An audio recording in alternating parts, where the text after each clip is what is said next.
Wild Rose political campaign in Alberta, Canada. The individual that is the leader of that Wild Rose group was the person of interest. Upon looking at some of the videos and some of the photographs of her, there were some immediate concerns that I had, in particular the photographs. There were obviously some photographs that were manufactured. This is quite clear. The other problem that I had with these images were some individuals that were standing in the backgrounds I recognized from the Occupy Dallas event and from other media events that I have been investigating.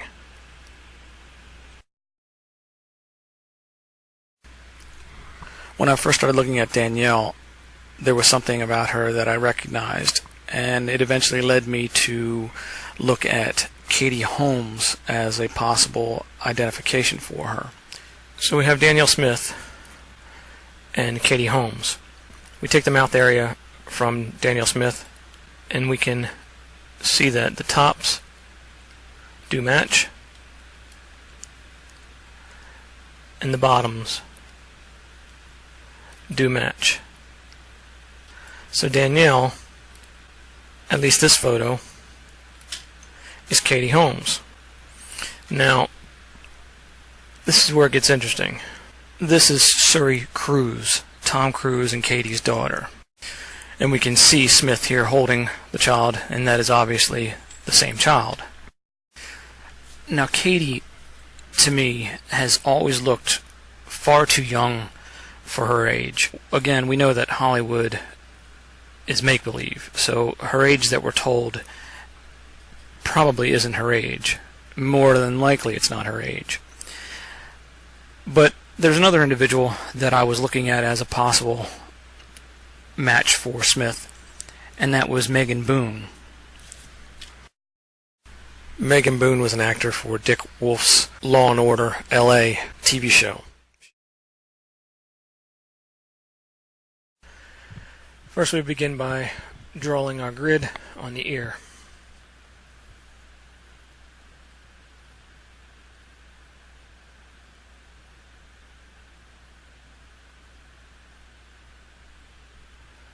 Once that's done, we then mark off the landmarks, the areas of the ear that cross over that grid. Be careful not to misinterpret shadows for the edges of the ear.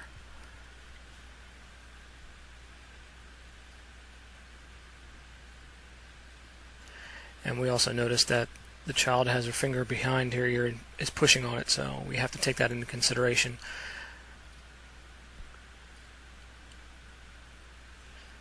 Now, once we have all the landmarks marked, if the photograph is of the same perspective as the one that we are examining or comparing it to, then we can just simply take this grid or this map and overlay it over the other ear, and we can then resize if we need to. In this particular example, we have this layer is on top of another layer, so instead of moving the map to another image, we will just adjust the opacity level on the top layer, which will reveal the layer underneath it, and we will be able to see if this map matches that other ear.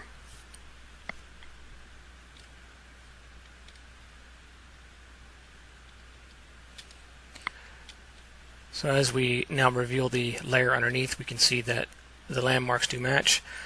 The child was pushing up on the ear just slightly, so there's a little bit of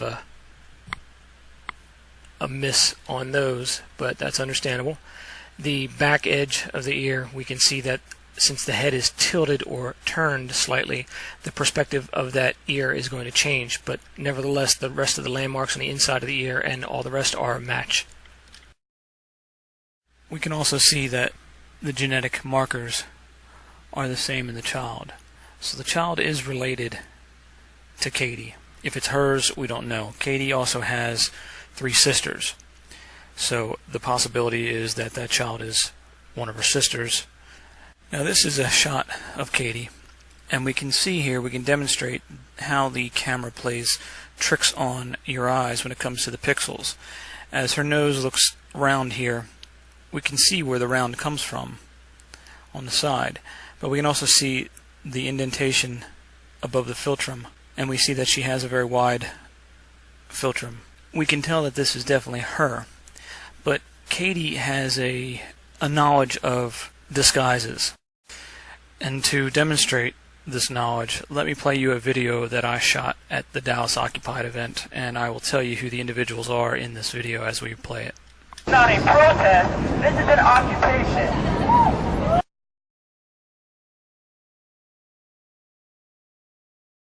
Which means that we are going to be here for a very long time.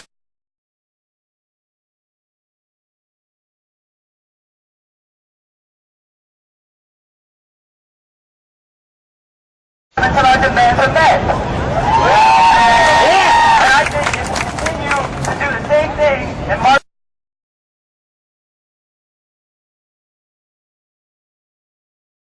to the same place and come back to the same place day after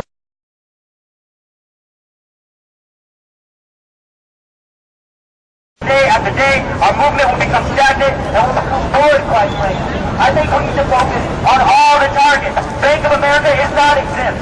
No.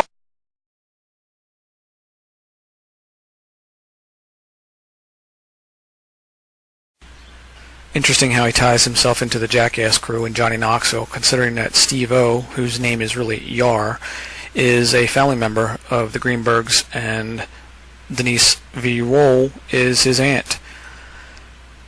We see him pictured here with Michael Greenberg and Vicky, his aunt, his other aunt, and we have his brother or his father. I don't know exactly who that is, but of course we have Denise V. Roll, his aunt. These photos are from a family trip to Israel in 2008. One is exempt from the crime.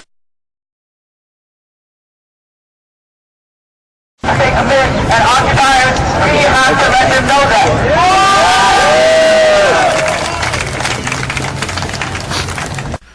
Like I said, here's where it gets interesting. Here's another ear that I want you to take a look at. Now we have a slight different perspective on the shot, but you can tell the landmarks are still there.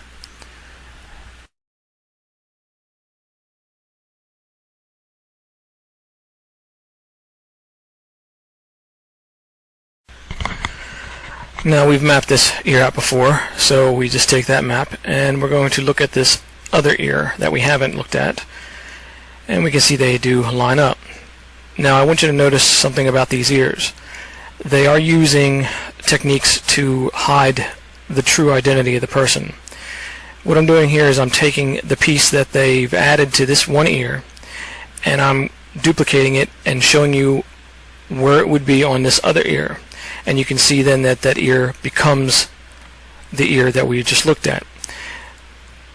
They're using several different outer edge latex pieces, which is common in Hollywood. It's easy to modify the edge of the ear, the outer edge. It's very difficult to modify the inside of the ear without making it look horrible. So they also are taking this piece here and putting it, using it on the one ear. So now we will make them all the same by duplicating the piece.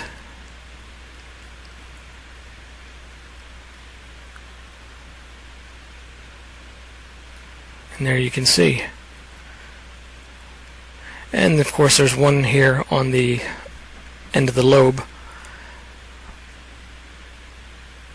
where they're attaching it to the head.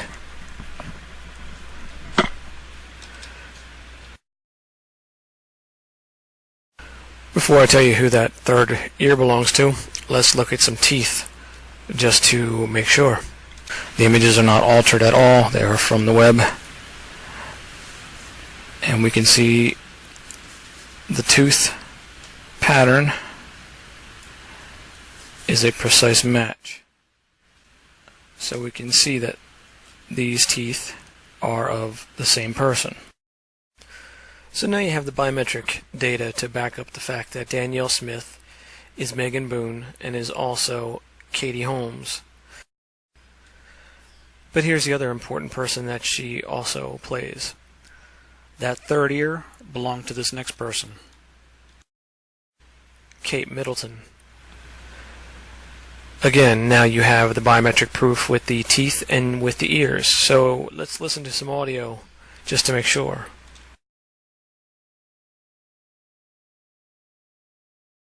It's such a pleasure to be here among all of you giving Walker.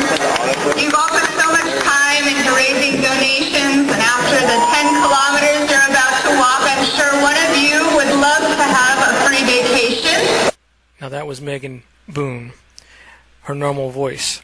This next one you're going to see Smith, but what they've tried to do is disguise her voice by lowering the pitch. We would have been in Merrill Park. That's where we would have had our first home. We lived in an apartment which I think was subsidized housing because my parents were pretty poor when we started off. They got married at 18 and 19. Now I'm going to adjust the pitch up to where it would normally be to match her normal voice. Memory would have been in Merrill Park. That's where we would have had our first home. We lived in Here among all of you giving Walker. You've all put so much time into raising donations, and Memory would have been in Merrill Park. That's where we would have had our first home. We lived in Now I want you to realize that you can't use a voice print for evidence when it comes to this type of investigation because of the fact that we haven't handled that evidence from beginning to end.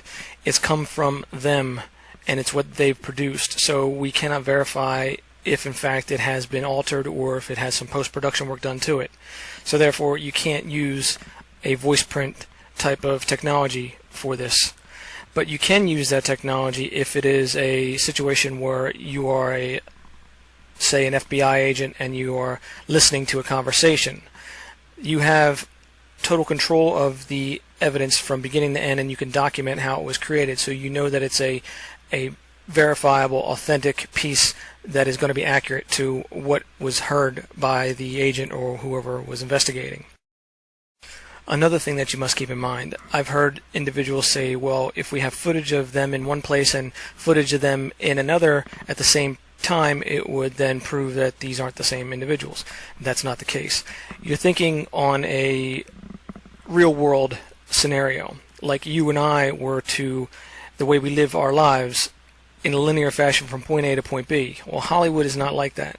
Hollywood will shoot things out of sequence. They'll sit on films for a while, and when they do decide to release something, that actor may be 2, 3, 4, 5 years older than when they were when they shot the film. So they do this for many reasons. Some are legitimate reasons, because maybe production or budget, but other reasons are just on purpose to try to hide or cloak that actor's identity.